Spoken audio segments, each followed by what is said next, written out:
Good afternoon, everyone.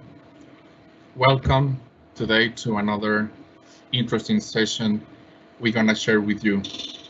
Today, it is an honor to present Ana Cecilia Caballero. She's going to be our speaker today.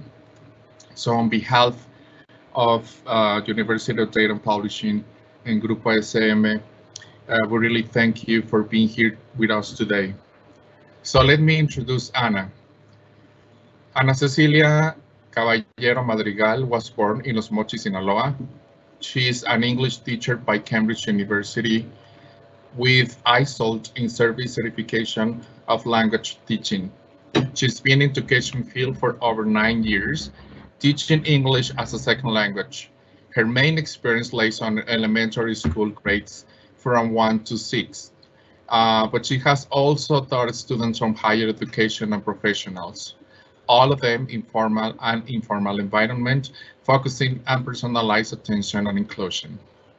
Ana Cecilia has trained more than 2,000 teachers from the Ministry of Education in different states of the country, upgraded their English levels and preparing them for different certifications such as TKT, CLIL, and CAL.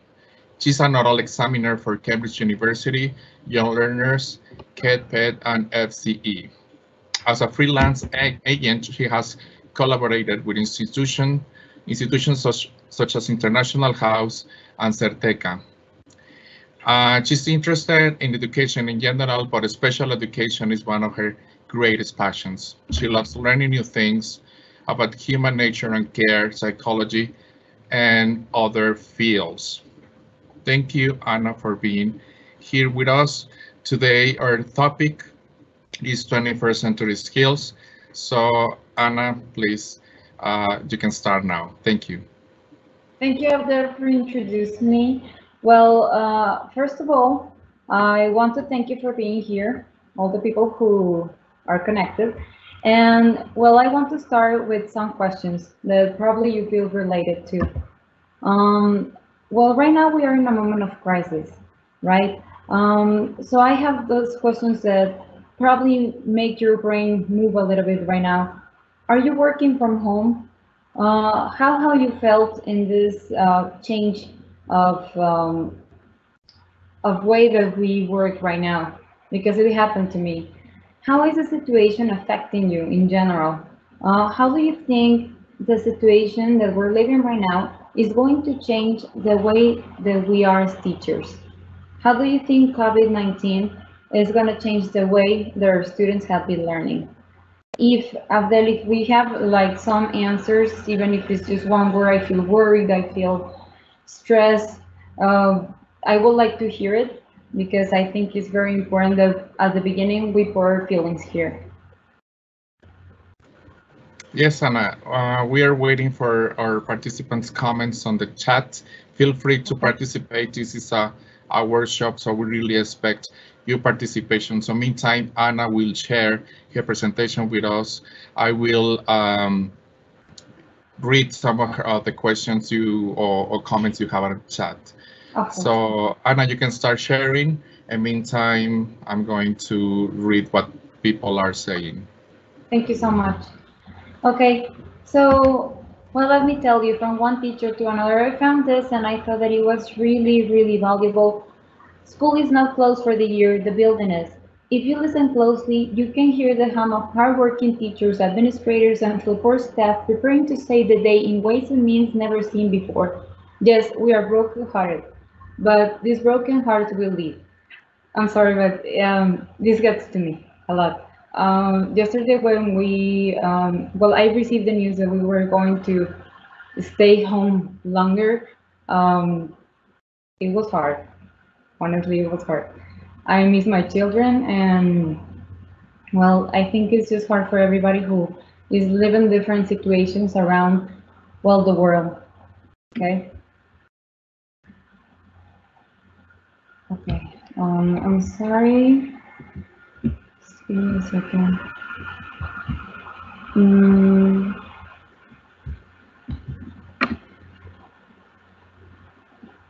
Very like so. Yes. Okay, Anna, meantime you are working on your PowerPoint presentation, I'm going to read some of the comments we have on the chat. Okay. We have Ricardo Meril, I'm sorry if I mispronounce it. He says, I'm not comfortable because I am not very good with technology. In fact, I am worried. We had to wait a lot of time to start classes. Jenny is sharing. Leonardo, hi, it's hard to work from home because I think the presence of a student is important when I, as a teacher, want to teach something. And when children and teens are in their houses, for them it's hard to solve questions. Angel, well, as for me, it has been a whole different thing. It's an actual challenge, and I am only 23. Those are some of the comments we had on the chat. Okay. Well, teachers, just to answer to your comments. Well, Ricardo, yes, it is hard. It's something from one day to another. They told us that we will have to be like this, and it was for our own safety and more importantly for student safety, right? So it was hard on all the ones that we are normally talking to our students, seeing our students, helping them, right? So we have to learn from one day to another to, well, to use new platforms or to be able to send these tasks that we wouldn't know if they will be able to. Somebody mentioned that you feel like you're not good at technology. Believe me, I feel you. When I started being a teacher, I'm going to be quick with this. I was 20, and everybody told me that well, I must have been like very good at technology because I was young, right? The surprise was that I wasn't. And since then, I have been struggling with this because I know how important technology is nowadays. And right now, it's giving us a lesson, you know? So I think it was Leonardo who said that. Leonardo, keep trying. Believe me, it's gonna come easier, even if it doesn't come naturally. Okay. Yes, it is hard, but I advise you to search for some like tips to work at home, so you don't spend all day working on this. And let me tell you, I speak from experience. Okay. Um, okay.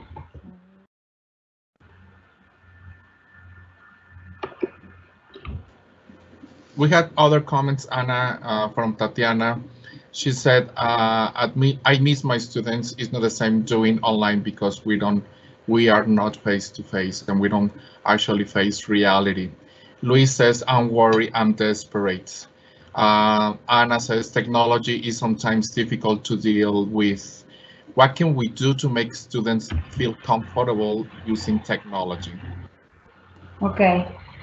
Well, I understand that it is not the same and it will never be the same. That's why the teacher's job, I'm sure that is going to continue being from one to one when it is possible or in a group way, right? In a group way. But right now, what I advise you to do is that if you have a way to communicate with your students, like from school, like a platform or something, to be very punctual, to be very punctual, to be nice, to be flexible, to make them feel that you're there for them. My students have written me a lot of messages, every time they send me a task, it's like, teacher, I miss you, teacher, I love you. And it gets here because they're feeling the same way they were feeling, but worse, because some of them, they're little ones and they don't know what to expect from this. So it is hard, but I think if we all help each other, it will become better from teacher to teacher. Okay, sorry. As I told you, technology is not my thing. um, okay, thank you. Now, I don't know if you have seen this, but I thought it was really nice. I will teach you in a room, I will teach you now in Zoom, or whatever platform that we're using. I will teach you in your house, I will teach you with a mouse. I will teach you here and there. I will teach you because I care. So just do your very best and do not worry about the rest. This is what our students should be feeling right now, because I know that we're in crisis. I know that we're sad. I know that we are frustrated. But as usual, teachers here come to save the day, you know? So we have to find a way to calm ourselves and to let our children know that everything is going to be all right, even if our children are from the university. You know, I know that you have students from all ages, which will be very interesting to know. So let me tell you. I want you to think about one word that comes to your mind when you hear this question. How was school just right before you graduated? You can think about probably when you graduated from high school. And then Abdel will let me know your words to see if we are on the same track, but probably we are gonna be.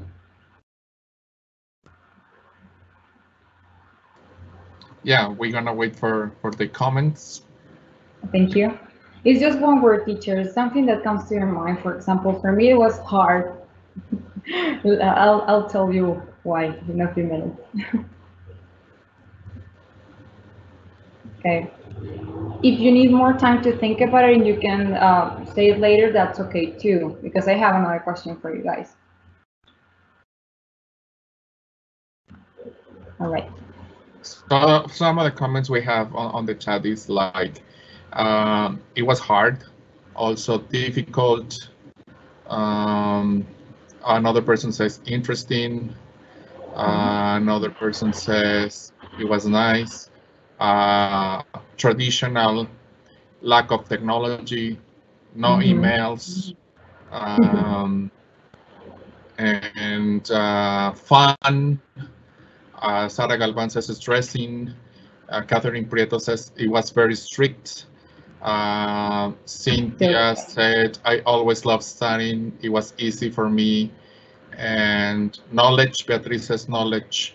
And finally, Abraham Ruiz says technology was a dream only. Okay. Well, thank you so much.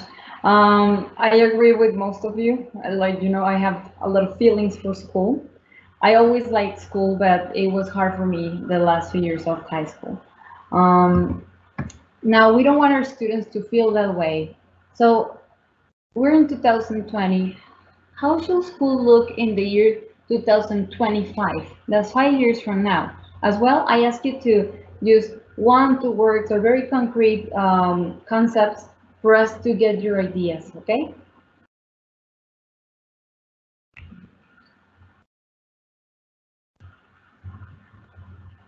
And if they're not comments, Abdel, I can move on. It's something just to analyze. Well, there are some comments, but I think they are related to the last question, because Stephanie Avilés says second home. So I think she was referring the traditional way of learning we had in the past. Sara Galvan says personalized. I think she's referring to this question, what's going to be in 2025. We have face-to-face, okay, no, I'm sorry, hard and traditional. I think that's the other one. Anonymous says accessible, so I think he refers to this question. Interactive online, Ana Zamarron. Daniela says interconnected, being able to understand the new needs for students. Different, Cristobal. We have another comment. I love working from home. Well, maybe it's referring at the first question you had. Ana Zamarron referring to this question, she says online with interaction. And Anna, the last comment from Anna, she says modern, I think. Wow. Okay, thank you so much. I think your ideas are all accurate. I think the situation that we're living right now is really going to make school change. Not entirely working from home. I think that is like someone mentioned, it's going to be like a mixture, you know, between online classes. Now that we have this, for example, the place where I work normally have the platform that I'm using right now for my other job. They have it for another level in school, you know, but my girls were forced to use it right now. and I think that's gonna continue. Okay. Now, how do you feel about the new generations? I mean, this is something that I heard from people. Oh, you know what, complaints, but I actually like to see the new things or the good things on different generations. Sorry. Each generation imagines itself to be more intelligent than the one that went before it, and wiser than the one that comes after it. So, with one word, tell me what do you think about your students, the Generation Z?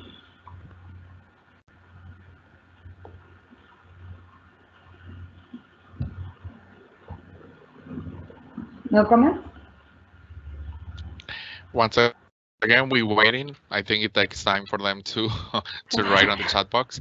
It's But okay, sorry. it's okay. Uh, um, that we have very interesting comments coming along. Yes, Mm, of course. it says, well, we have from Patty Chavez, Liquid Society. I don't know what she's referring to, Yeah, but that would Liquid be. Society. That will be interesting to know. Mhm. Virtual classes, but no interaction face to face. Updated, Lisbeth says, smart, separated from Sara Galvan. Uh, Generation, distracted, Mhm. independent, maybe scared. Lore says, maybe scared, concerned. They will know about everything. And the last comment from Anna, I consider that generations are very smart, but they don't use their intelligence for good things. They don't take advantage for that. Okay, and that's actually really funny because I used to think that too. They have been changing my mind lately, and well, I hope they change their mind too. Um, Let me tell you a little story, okay? When I was in high school, I was not really good in chemistry, but I learned a lot from my teacher. What I learned had nothing to do with his class itself. This is a sad story, okay? So he will let me know in every way possible that I was incapable to understand his subject, right? So then it was really hard for me because I figured that if I was not good for his subject, I was not good enough for school. Okay, but here comes well, a nice story or a nicer teacher. Um, I was not very good in exact sciences, as you may know by now, because if I wasn't good in chemistry, I wasn't good in math either. But my teacher never focused, my math teacher never focused on me, on my results. He focused on me as a person. And he thought that an exam, for example, was a process, and that was what he was going to check. He will let you know that trying was more important than if you fail or not. And so that he believing in me was the wood that was in my mind and that was ignited by him. Okay, he was a great teacher who insisted of me learning about myself and, well, of course, learning math as well, but he was not focused only on his subject. So this is part of life, and it's really important that we get to analyze these kinds of things. Let me tell you a third and the last story. I had a classmate who was 20 years ago the typical teacher's nightmare. You know, he was too energetic. He asked too many questions. He didn't follow directions just because he needed a reason, and not only a reason, but a good reason. You know, to follow them. Um, he didn't respect authorities just because. Um, so the respect with him had to be earned in a way. So, as you may figure, his mom was called the few months of every school year to be told the same thing every year. You know what? He needs to improve his grades. Um, the years passed by, and well, as you can imagine, well, Luis is now traveling around the world. He has a very successful restaurant in Mexico City. He has been on TV more than once cooking with celebrities. And even if nobody or not teacher back in the day trained his mind to think, well, he learned to train his mind to think itself. So let's be that teacher. Let's be the one that believes in our students, but not only in one, let's believe in all of them, and that will make a difference, okay? What about failure? I honestly believe that you learn more from failure than you learn from success. As teachers, we should celebrate our students' ability to fall down, but to come back again. You know, failure is not itself as something bad, and they should know this. Now, I'm gonna make you in total 4 questions, okay? For this, I need you to have something to write on, whether it's a paper or your own blog on the computer or anything. So I'm gonna start, okay? Before or after each question, I have like a comment to help you guys, okay? So before we begin, I'm gonna ask you to imagine, if it's not already the case, that you have a child, a grandchild, a niece, a nephew, or a friend's child that you care about like deeply, and ask yourself the next question. What will the world be like 20 or so years from now when your child has left school and is out in the world? For this, I want you to think what life was like 20 years ago and all the changes that you have seen happen. You know, because it happened to me. I must have been 10, so all the things that have changed since then. Then imagine what will happen in the next 20 years, okay? I'm gonna give you a few seconds to answer this while I tell you about the second question. What skills will your child need to be successful in this world you have imagined 20 years from now? Okay. I'm gonna give you a couple of seconds too, because as I'm gonna move on with the presentation, if you want to take a picture or something of the questions so you can have them like close to you, that will be good. Okay. All right. Now. And probably will be a good idea if they write the number of the question before the answer, so we will know what question they are referring to. What do you think? Oh, that's really great. Thank you for the idea of the, yes, please write the number of the question and then your answer, so we are really sure that we're talking about the same thing. Okay. Thank you very much. I'm gonna go with question number 3 now. Now think about your life and the times that you have been like really learning and it has been like deep, or you have had your big learning experiences of your life. What were the conditions that made your high performance learning experiences so powerful? Okay. And before we go to number 4, I want you to look over your answers for number 1, number 2, and number 3, and think about how most students currently spend their time each day in school. Well, used to before we had this situation, but try to think a month ago, okay? Then consider the final question. What will learning be like if it were designed around your answers to the first 3 questions? In here, I will ask you to have like very punctual words or concepts, technological, diverse, optional, I don't know, okay? So now I would like you to start sending your answers, but with a number like we said, so we can go back and forth if necessary, okay? Okay, and now we have some answers. Okay. From Carla, question 1, I think in 20 years they will work everything online. They just need to know how to use. Anonymous, question 1, most of the work will be done just for machines. Lisbeth, question 2, emotional intelligence, innovation. And we have an answer from Catherine. She didn't actually write the number for the question. But she says, I think children need to concentrate and determine what they will need more on a social aspect. From question 1, Denise Ramon, technology will be everywhere at home, at the supermarket, at school. For question 2, the child will need to be patient, handle emotions, innovation. Question 3, great teachers concerned about us learning and not just following a syllabus, and support at home. Okay.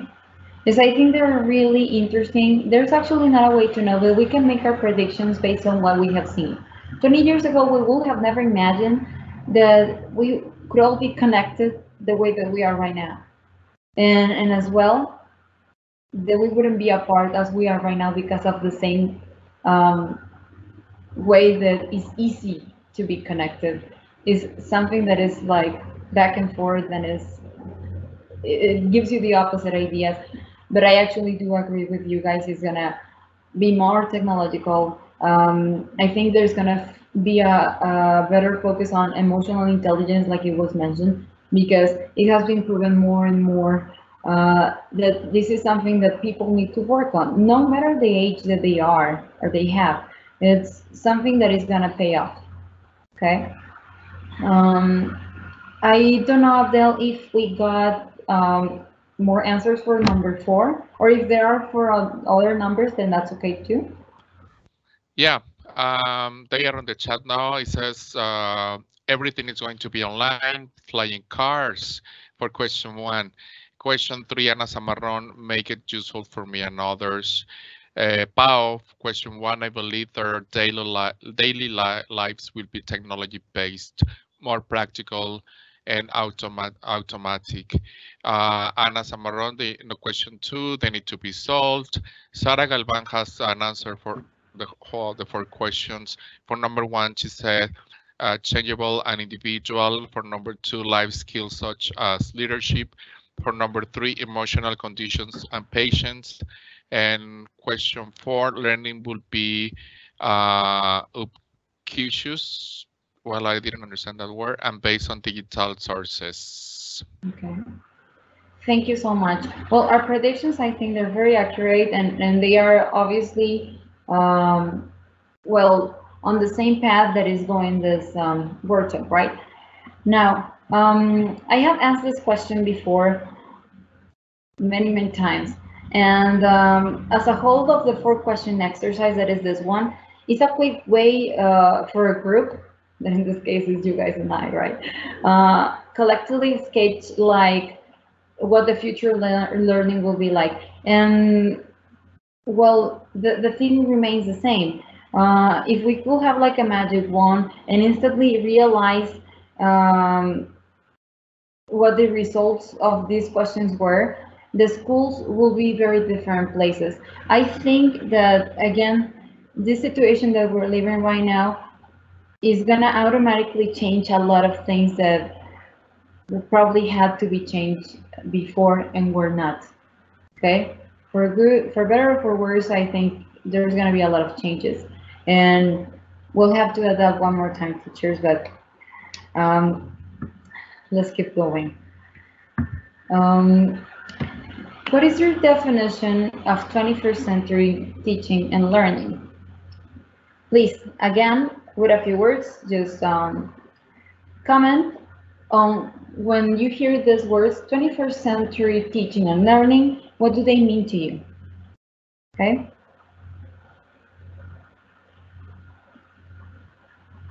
Because I may have an idea, probably you're gonna grade technology. Which is what we're all thinking about because it's right there right now. Huh? Okay. And then you let me know. Yes, and also we have very interesting questions that I'm letting them to the end, so maybe okay. you will have time to answer some of them. Of course.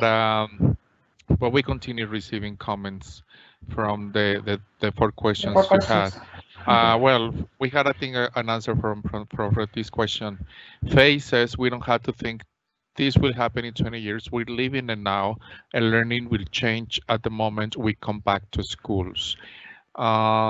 Evelyn from Ecuador, I consider this is a good chance to prepare ourselves and our students for technology in the future. It's up to you as teacher to get your students motivated about learning new stuff.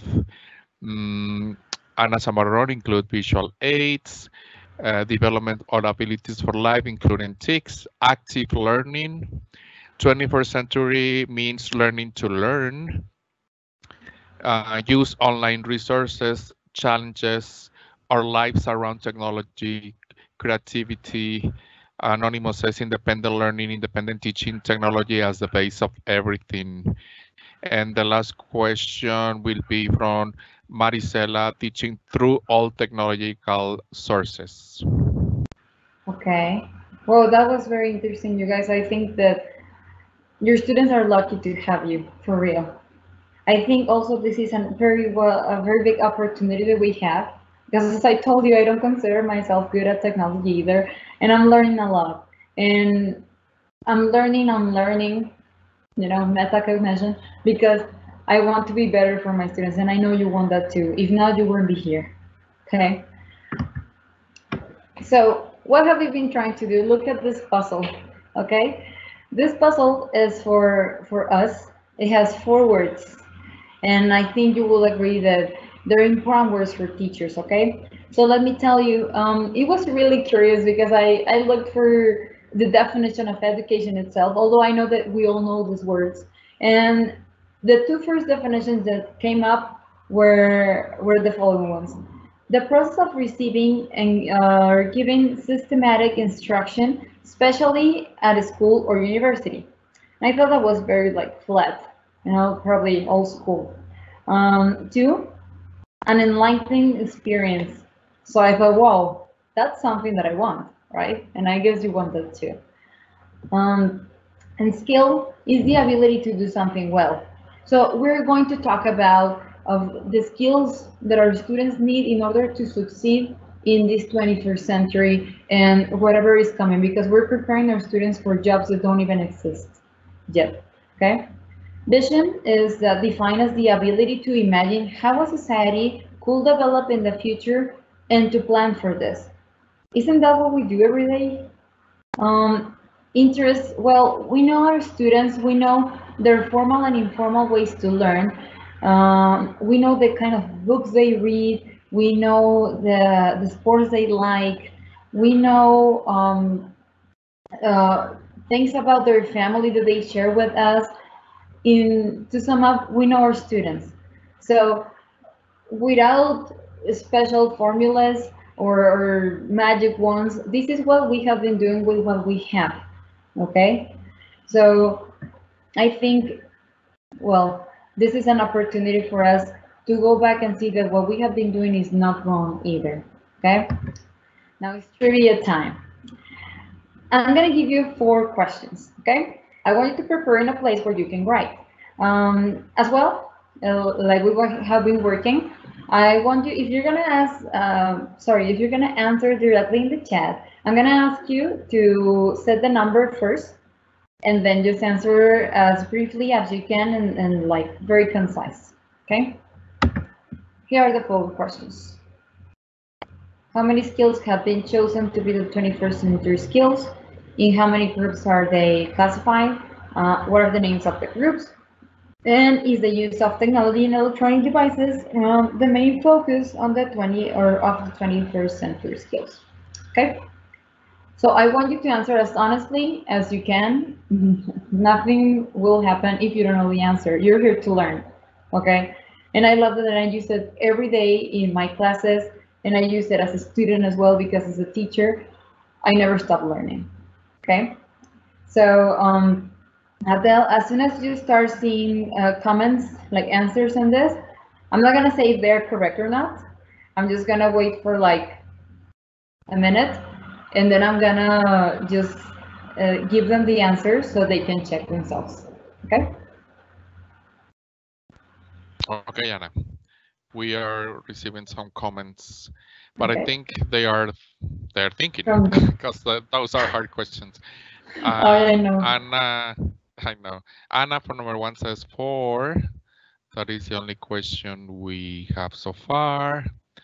So let's give him some time to think. Yes, of course, I know. I was too excited when I was thinking about this workshop, and literally I just got to make the material as is if I was taking it.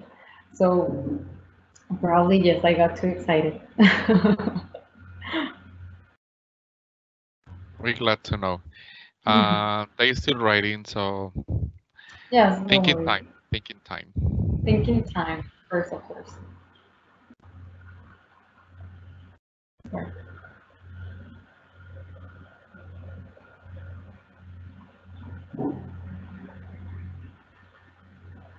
So the instruction was not to Google it, right? It's just what they know. Yes, just what you know. If you know nothing, then don't write anything. Yeah. Okay. Ana says number 1 4. Another Ana Samarron says 1 reading, writing, speaking, and listening. Okay. AH says number 1 12. Number 2 5. Number 3, I suppose, digital abilities. Number 4, no is the main focus, is just a plus. Dulce Olivia says 2 for groups. Marisela says 1 for skills. Anonimo, well, says, while Maru Olague says problem solving, creativity, analytic thinking, collaboration, communication, ethics, action, and accountability. I think that's number 1. Lydia Okay. Bañuelos 1 says creativity, technology, abilities, communication. Sara Galvan says I have no experience in this topic, Don't but worry, Sarah. It's she's gonna going be to okay. reflect. Anna Samaran says number 2, income, listening and reading, and outcome, speaking and writing. Danny says number 1, creativity.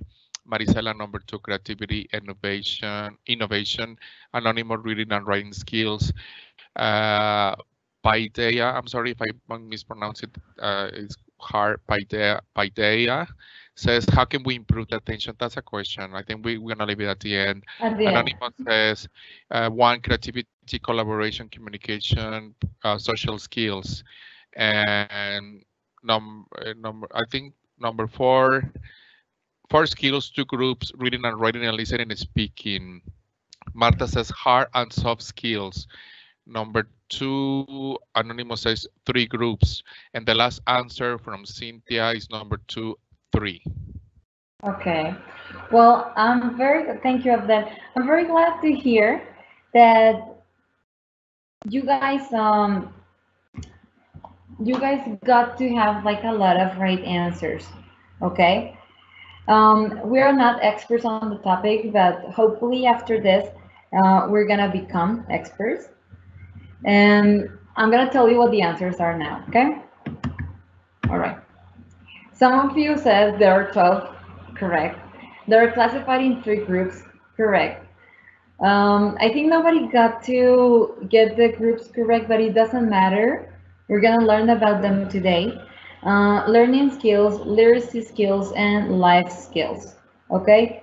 And the answer is no. For me, it's not really. You know, after seeing everything and reading everything that I have done about this topic, honestly, that's not the main focus. Okay. Look, these are the skills. Okay. Learning skills: critical thinking, creativity, collaboration, and communication. Literacy skills: information, media, technology. Life skills, also called flex: flexibility, leadership, initiative, productivity, and social. All right. So I'm going to start explaining, and I'm going to give you some examples. And after we are done with explaining the 3 groups, then we may have some interesting questions. And well, I will be willing and very glad to hear them. Well, critical thinking. As we know, critical thinking is about solving problems, right? Creativity is thinking outside the box, okay? There was actually a global survey with around or more than 1,500 CEOs, and they all identified creativity as the most important factor in future success. So that's something to think about, you know? We probably should stop being the teachers who said, don't do that, don't draw that, don't sing, don't dance. I mean, there are times and moments for everything, but I think we should be careful with destroying our children's creativity. Collaboration, which is working with others, and communication, which is talking to others, or well, even if it's not talking in a written way, in another way, just to let the other one know that you got a message for them, right? It's supposed to be really important right now because we're talking about the 21st century skills, but for me, the 4Cs have always existed, you know? I'm going to give you this example, you know? These guys had a problem. It was obvious they were hungry. So individually, they started to think about how to solve that problem, right? Because probably individually they couldn't, you know, hunt them or move, but in team, well, they probably could. So in the place where, in the picture where they are like talking and smiling, they are planning on how that's gonna happen, okay? They use their critical thinking because they wanted to solve this problem. They use communication, whatever the language was. They use collaboration because they work together, and they use creativity in order to actually get the mammoth in their hands. So I think this has always existed. Probably didn't have the name that it has right now, or the names, but it's something really important. The 4Cs are really interesting. Tomorrow there's gonna be another workshop from the same company, and I really advise you to watch it. Okay. Then let's go back to business. Learning skills. Sorry, literacy skills. Well, literacy skills are divided in three. Here's why we have technology, which is why normally it sounds 21st century skills. We always think about devices, right? Well, the first one is the information, okay?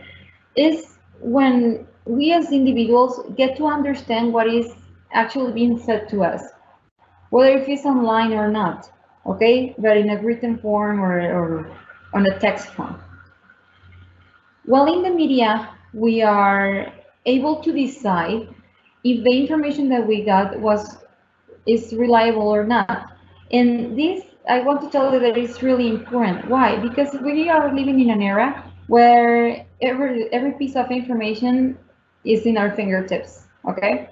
So getting information is not the difficult part, but deciding how valuable it is or not, I think that's the hard part. So asking smart questions, even if it's to ourselves, that's the challenge that we're facing right now. And technology, well, it has to do with understanding how the information is presented to you. So it's more about the hardware, okay? So if it's online, it has to go, it has to be with servers and computers, okay? Now, the flips. Well, flexibility, I think we as teachers, and we cannot teach something that we are not, that we don't have. We have become better on this. Think about your teachers in the past.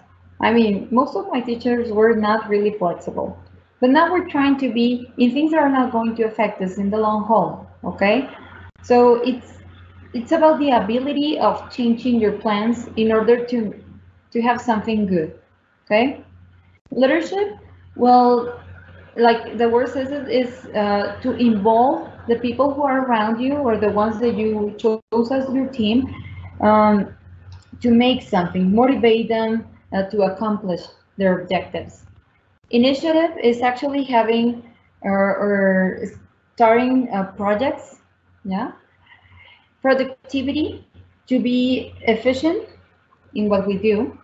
And social skills, well, it has to do with meeting and working with others and getting something in return, something beneficial, okay? So those are your skills, the ones that you were dying to know. I hope that they are as interesting to you as they are to me, okay? remember that in the part of technology, well, technology is an important tool, but it's just a tool. If we don't use it correctly, or if we don't learn and our students don't learn, it's not going to have a good effect in the future of our students. Okay, the combination of all the 12 skills is supposed to give us students who know how to decide and what information to get in order to keep their lives, you know. So it's something that instead of contents in learning contents, they're gonna learn skills that are gonna stay with them for decades to come. Okay. So Abdel, if we have some questions about this, I would like to hear them. And if we don't, then we can move on. Okay, Jana, let's wait for the questions. All right, if not, I can continue, and they may do it like eventually. Well, there is a question that is being on the chat for a while. I don't know, you want to talk about it right now. It says, how can we improve the attention process versus impulsivity and frustration? I don't know, you want to answer that now or maybe later? How can we improve attention process versus impulsivity and frustration? Well, I can answer right now. Well, in my experience, because I have had, well, very amazing students that have taught me all the way my teacher career. What I will advise you to do is that you never lose your center, because remember that you are the example. So I know that it's hard sometimes, but if they see that you are calm all the way their process, they will take that in their hearts and in their minds, somewhere in their minds. Okay, so it's gonna be like a reflex. About attention, what I do is normally I use, for example, ICQs or CCQs, which are instruction checking questions or concept checking questions, which, if you're not familiar with them, they are short questions that let you know if students are as good or understanding as well as you may think. For example, I give an instruction. Oh, of course, they understood because I said it in the proper volume with the correct words, and I was really clear, because we always think that we are really clear. Sometimes we're not, and it has happened to everybody, you know. So probably just asking, do you have to write it, or do you have to talk about it? Do you have to work in teams, or do you have to work individually? Do you have to write, you know, like just questions, yes or no questions, or one answer questions? The same with the concepts. Okay, is future talking about, in the future tense, are we talking about something that already happened or something that is going to happen? So if we use those questions, those have worked for me, and well, I hope that they work for you. But you always have to look for different ways to call students' attention in a motivating way, because our students keep changing, and what is fun one week is not fun the other, and that's our reality as teachers. It is more difficult because they have so much information with them, right? Okay. Now I'm gonna continue. Okay. So yes, teachers, we need to be prepared for the internet era, but it doesn't mean that it's all about technology. Have you noticed?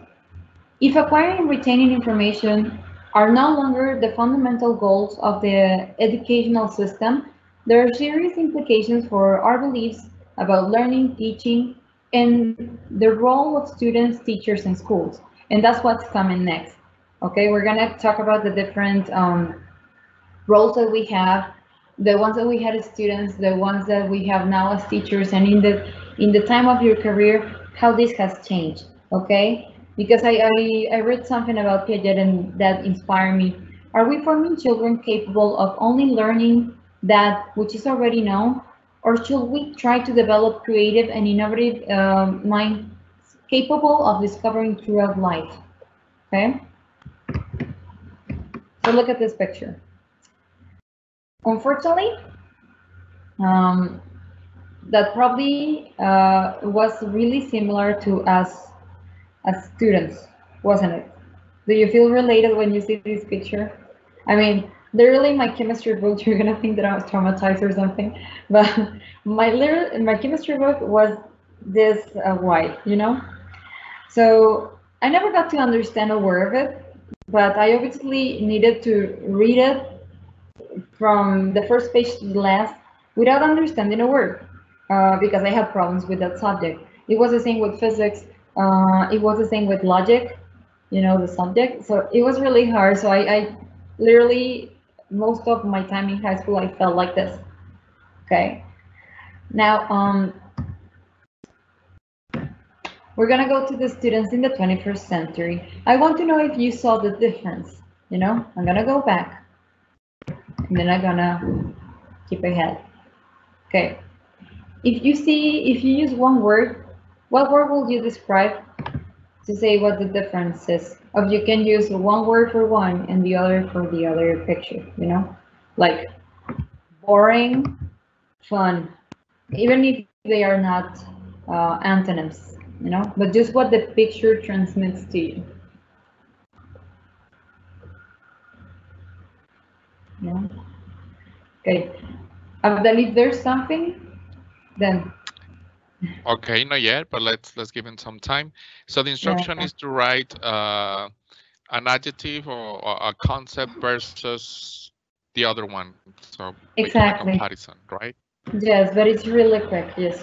What you felt when you saw this picture, and Right. what you felt when you saw this picture. Yeah. We have from Cynthia memorizing versus practical. Marcela says picture one passive, so I guess the other one is active. Stress versus interaction. Dynamic, Barbara, so I guess number 2 is dynamic versus static. Yeah. And Jenny, frustrated versus joyful. Ivana Delgado says 21st century versus 20th century versus 21st. Isa says more interaction. Okay. Another comment is from old versus contemporary. Lydia Bañuelos, collaboration and fun, passive and active. Okay. And the last one is memorize and community. Okay. Oh, those are really, really interesting. All of them match with the pictures. I feel the same way. Let me tell you that I've been a teacher for 10 years almost. This is my 10th year. I hope that we get the opportunity as teachers to celebrate the Teachers' Day outside, like it should be, enjoying our lives. But aside from that, I want to tell you, probably you say like 10 years, just a few. But I really, really can see a difference on my first classes, the first year that I was a teacher, and now. I have been forced to change. You know, if somebody had told me back then, you know what, Ceci, in the future, your students are gonna work most of the times, if not all the time, in a collaborative way, and they're gonna like it more and they're gonna learn more.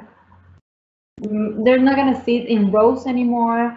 They're gonna work on projects. The exams are not gonna be that important, or they're not gonna have as much value as they do now, you know, with the percentages that the schools used to manage before.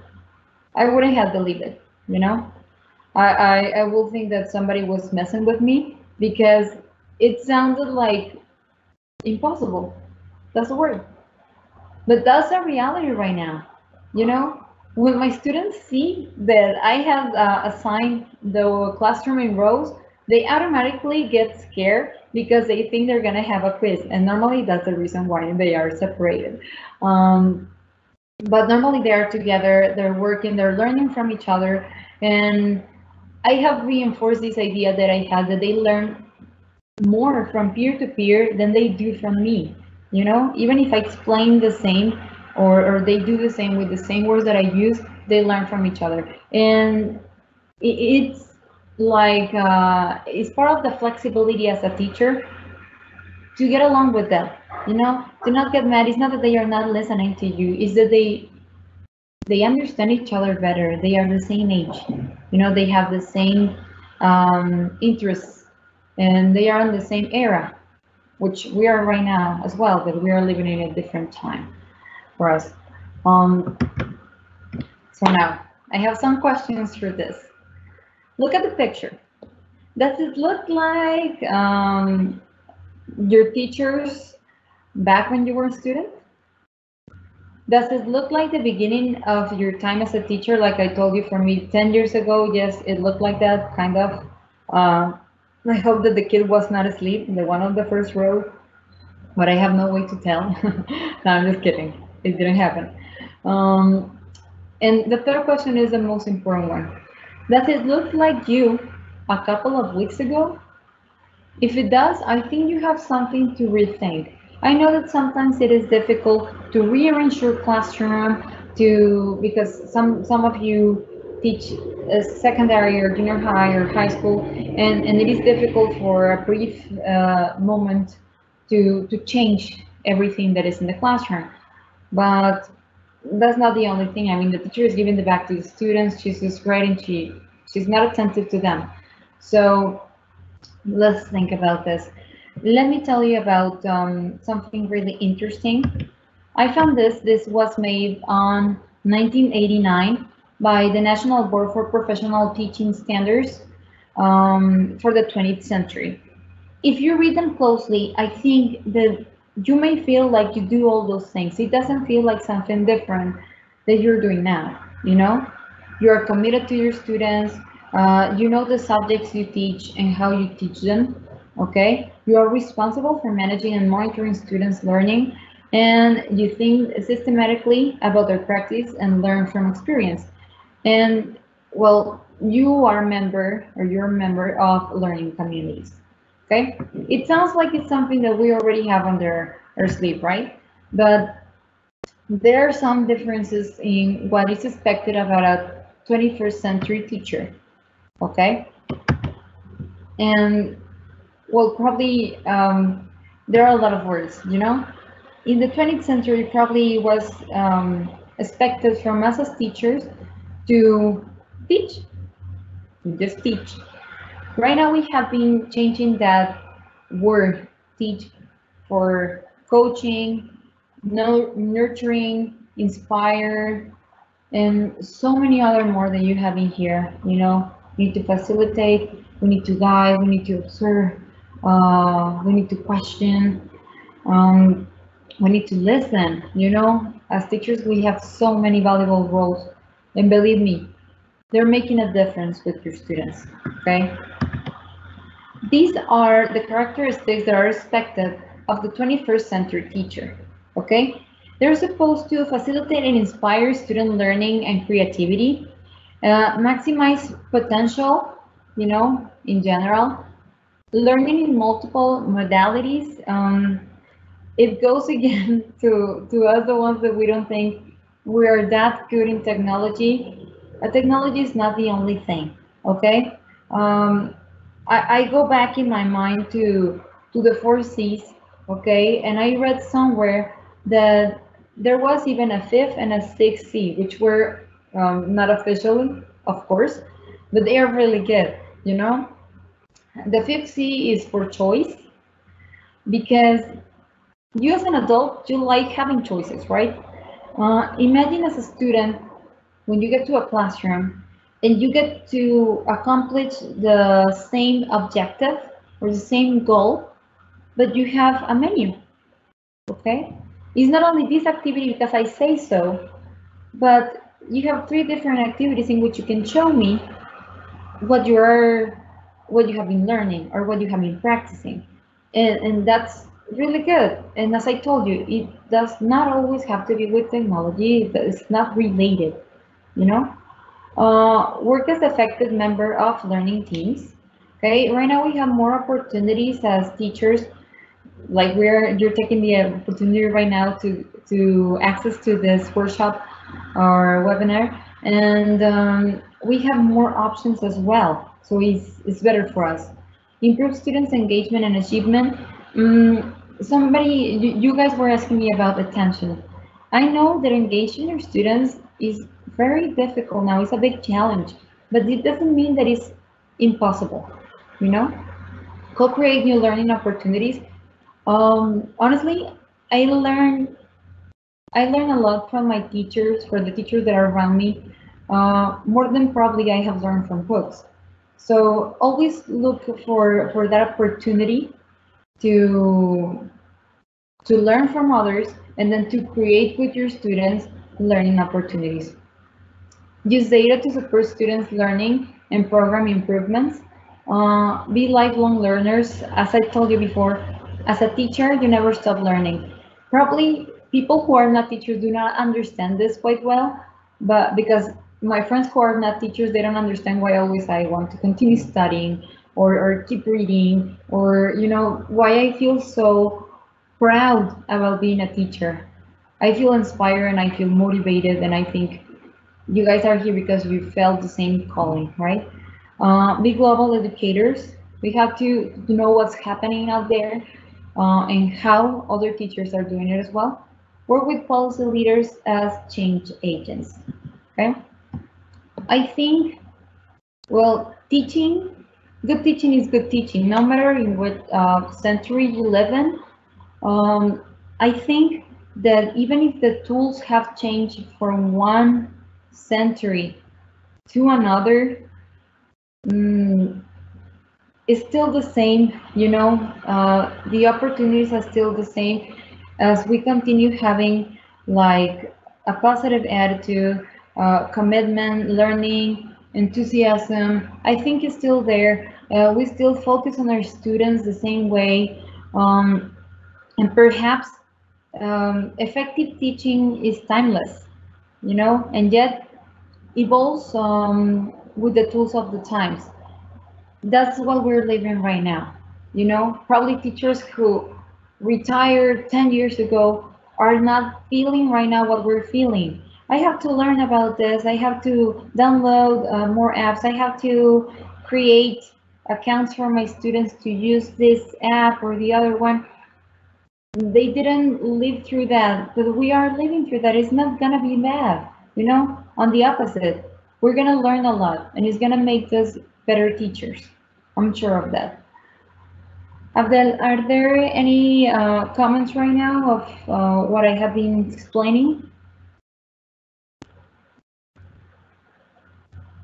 There are several questions. I don't know if you want to take a moment to answer or we wait till the end. What do you prefer? Well, if there's ever answers, I prefer to finish and then take all the questions. I'm gonna be quick, I promise. Perfect. So we'll wait till the end for the questions. Yes.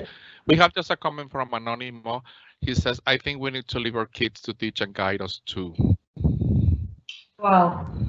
That's very enlightening. That's what I actually do. This year I'm teaching the 6th grade. You may imagine how my students know more than I do. I still have nightmares about TikTok or something. And I have nothing against. I'm just learning from them, And as soon as they see that you feel open to receive everything that they have to give you in this area, they're gonna feel happier. They're gonna learn that they know, and then they're gonna learn about empathy.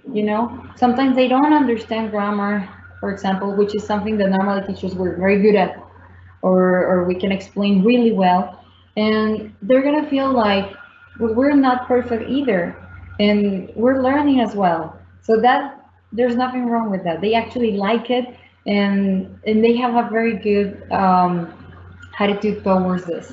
Okay.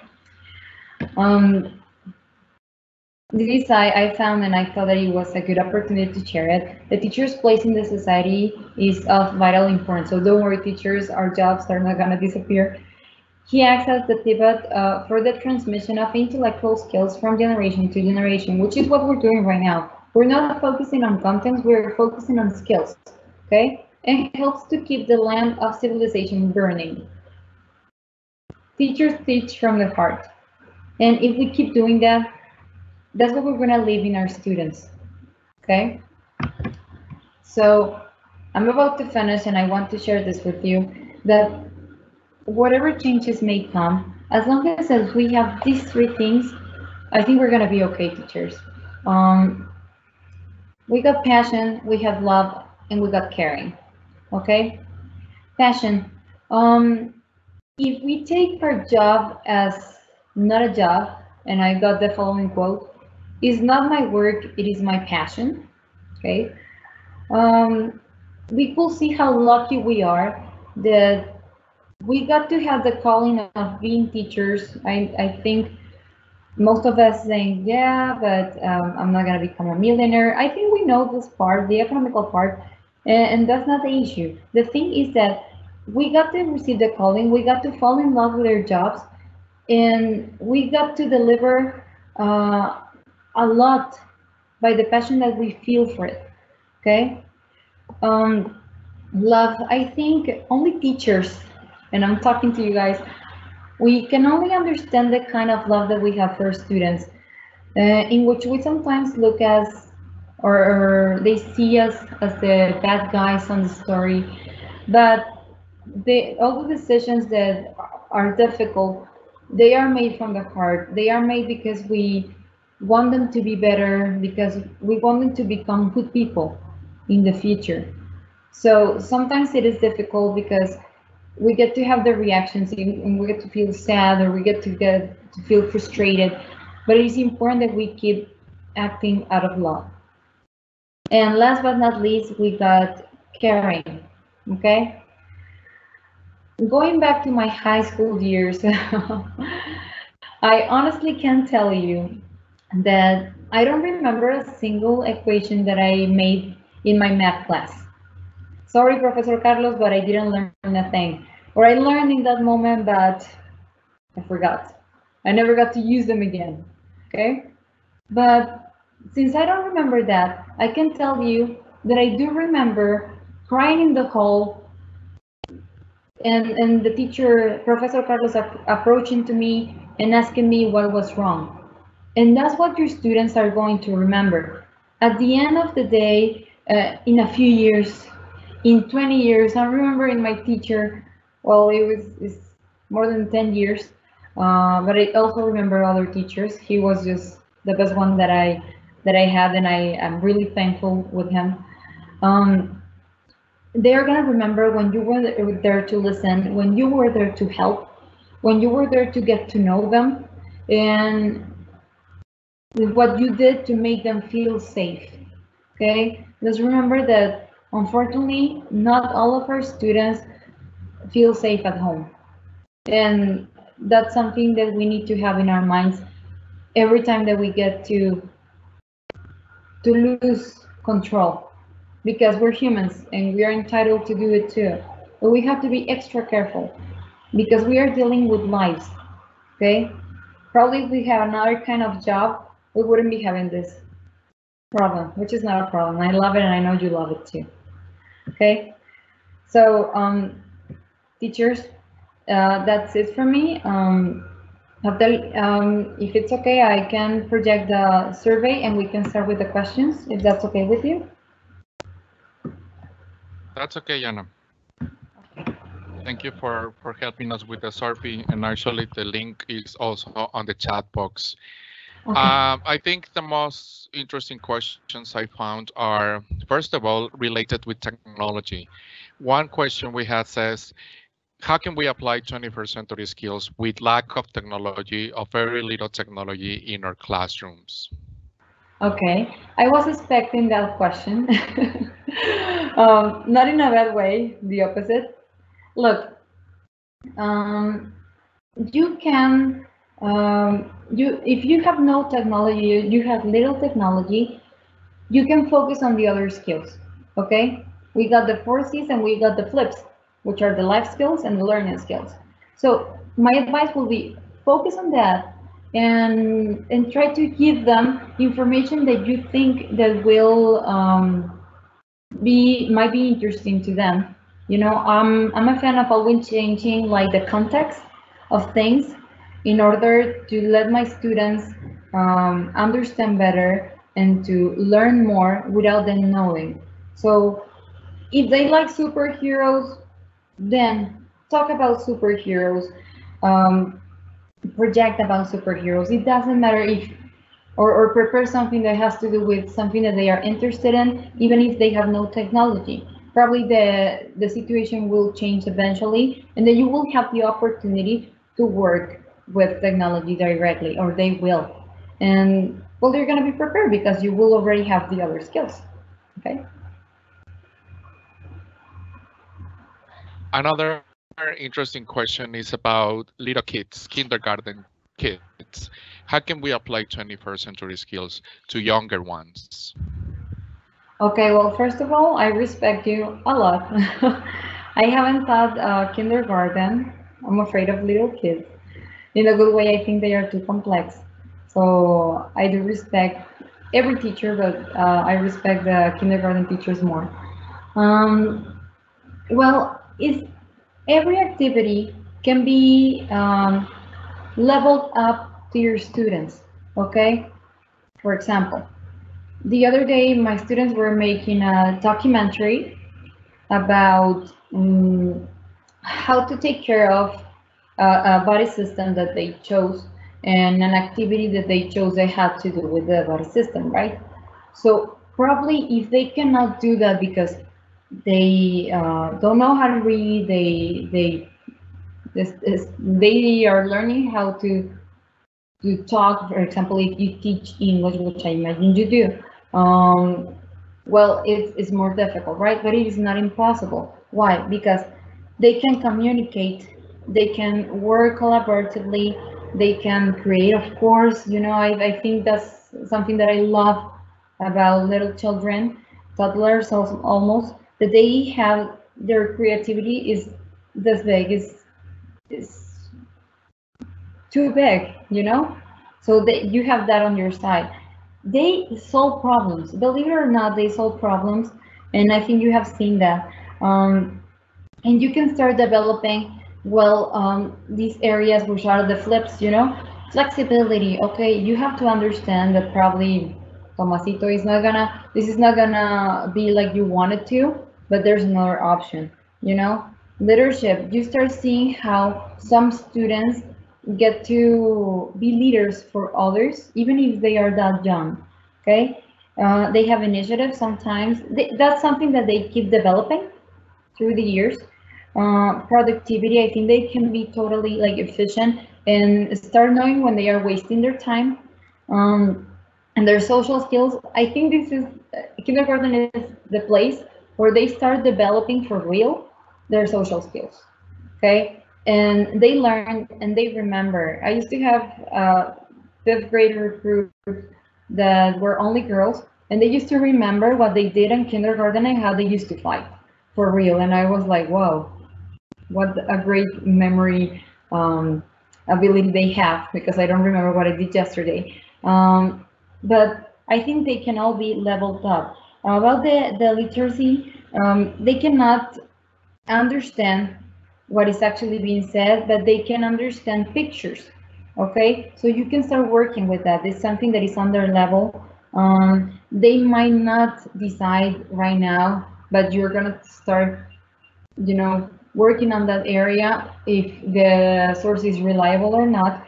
And as well, they're gonna start, because they were born with a chip, not like us. So they understand these things better than we do.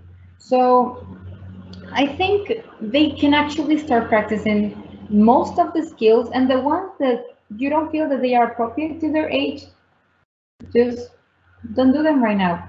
Eventually, they will come. Okay.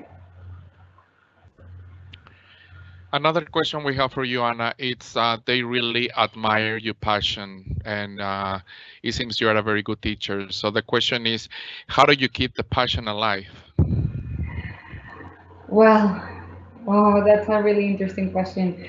Since I have never been asked that, and thank you for the nice comments. I think it comes from the heart. Of course, I sometimes I feel tired, I feel frustrated, I feel how you all have felt, especially during these days, with a lot of changes. But I always look for the bright side. I always look for things that are interesting to me, for topics that are interesting to me. Like I told you, I love studying, and I've been a teacher trainer for over 3 years, and every time that I going to give a workshop, I feel as nervous as the first day. So I think that's something good because I love it. You know, every time one of my students gets to tell me a problem, a big problem of them, I feel related. So I think it's about empathy. It's about being connected to the people that are around you, and knowing that this is what you want, and knowing that you're changing people's lives. That should be your first. Knowing that you're changing, that it matters. Okay, whatever people say around you, it matters. Okay. And the last question before we leave, and we have a couple of announcements before we all leave the session, is what is the message behind this situation, and what's going next according to the 21st century skills? Teachers are learning from technology now, and the user says, what are we learning today about 21st century skills? What are you learning today? That's a very good one. You're learning that, or I hope that you are, that it is not about, now that we are in the situation that most of us were working from home and we are leaving activities for our students, that we are sure that those activities are meaningful, that those activities are important, that they are working on skills rather than on content, although content is really important, yes, but skills are more important. And focus on the skills that you want to work on with your students. Yes, of course, we want to develop these skills all the way, all the time, in all the activities, and it is possible, but it takes practice, it takes knowledge, it takes the right activities, and that takes a lot of time, okay? But you're gonna get there, teachers, because as I told you, failure is, it's not something bad, is knowing that you're learning, okay? Because if every time we got to have everything excellent since the beginning, what will we learn? You know? So I'm hoping that's what you take with you guys today, to know that this is something that your students will need for the future, whatever their jobs are, if they exist or they don't exist yet. Because at the end of the day, think about them. If you feel that they are important to you as an adult, then they will be important for your students as well.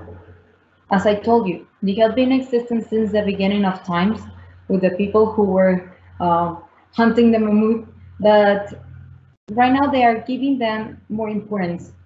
And that's why, or that is because it's been proven, you know, people get into the companies right now and they are being asked by the CEOs and the people who are the bosses, they're being asked if the people who are just graduating and the young people are ready to work. And they say that they are not, okay? They are putting in billions and billions of dollars into making these people ready for something they must have been ready, sorry, before, when they got off school. If you start practicing this with your students, if you start working on skills, focusing on skills and linking them to your objectives, let me tell you, they're gonna surprise you. No matter if you're in kindergarten, elementary school, secondary, high school, doesn't matter. They're gonna surprise you. You have my word. Okay, thank you for all your comments and all the knowledge you share. We have very positive comments on the chat. I'm willing to have time to read all of them. They say thank you. It was very good talk. A lot of very good ideas and also knowledge you share. And for the rest of you out there, thank you for watching us. It is always a pleasure to have you in these sessions. We really believe that education is going to help us, and learning as well is going to help us through this difficult time. And I really want to invite you tomorrow at the same time to join us for another very interesting topic. It's about CLIL, Content Language Integrated Learning, which is about cross-curricular content and content we learn through English, but we as teachers deal with it. So it's going to be very, very interesting. So we really expect to see you tomorrow. The link is on the chat, so please try again. If you are having problems, I already check the link. It's okay. If you are having trouble doing the survey, you can always scan the QR reader, which is on the screen that Anna shared with us. Is another way to do it. It is very important to us to improve and to be better every day. And thank you, Anna, again, Anna Cecilia. Thank you for being with us today.